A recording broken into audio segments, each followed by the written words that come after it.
voice to the untold, unheard, and truest stories of Afghanistan.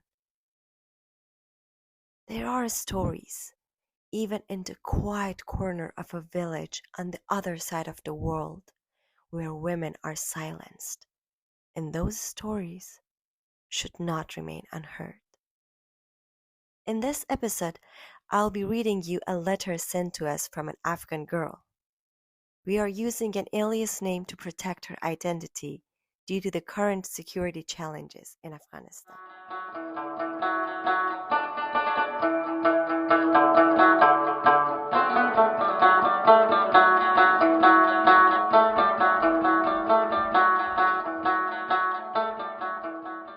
I'm Mersa. I live in one of the villages far from the city in a poor family. Life in the countryside comes with problems and hardships. The first and main problem is that girls do not have the right to education. They say, why should girls go to school? It's enough for them to go to school for up to the sixth grade. Then girls should learn how to cook and learn housekeeping so that they know how to work in their new homes when they get married. I'm living with a similar family with the same mindset. My family also prohibited me from going to school, but I was able to convince them with God's help, and they allowed me to continue my education. Of course, the only person who had my back was my mother. She always encouraged me and always understood me. Whenever she had some money, she would definitely give it to me so that I could buy stationery and study harder. My father doesn't work due to his health issues, and my older sisters didn't go to school either, and no one was the breadwinner for our house. My mother paid for our expenses from the little money she made by milking the cows. In short, I lived a hard life until I got here.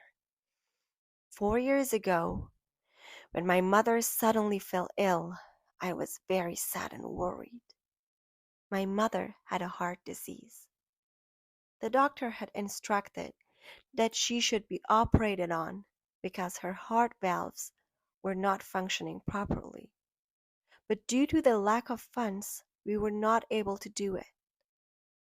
I was in 8th grade when my mother became sick more and more, and we had no other choice but to find money as soon as possible. The amount of 400,000 Afghanis was a huge amount, but we were able to get it by borrowing it from relatives and friends and neighbors. And so the doctors performed surgery on my mom, my beautiful mother. My life, my hope, my everything was alive for 3 months after the operation. And she was not in pain at all, but her life was taken from us, and she went to the mortal world. After that incident, I was so broken that nothing made sense to me anymore. She was my only supporter on the way to achieving my dreams, and she always said, "My daughter, I'm sure you will be successful." Life without her had no meaning, but I had to live. I continued my studies again. The situation was gradually getting better for me, and 7 months later, a new government was established in our country. Unfortunately, this government banned girls from going to school above the sixth grade. My friends and I are deprived of all of our hopes and dreams for our future. We don't have the money to study abroad like others. Those who got a chance or were rich enough left, and we stayed in this country whose president even fled. Oh, poor people. What is our sin that every misfortune should descend on us? Why us? I wish my mother was alive and comforted me with her beautiful and soothing words. I can't bear that my mother's only wish for me, which was to finish my education and become a doctor, will not come true.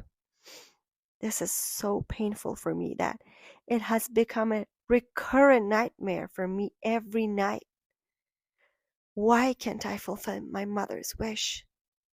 I could hardly get motivation and hope again after her departure, but my struggles to get better were useless. All hopes and dreams are gone.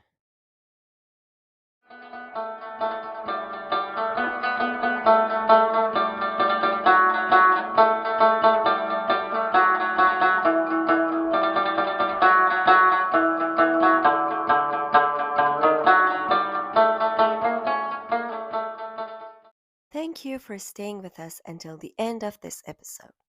If you're interested in more true stories from Afghanistan, please subscribe and share this episode with others who may be interested in this topic. If you want to share stories or letters with us, feel free to contact us through our email address. Stay tuned for the next episodes and follow us on Instagram and Twitter.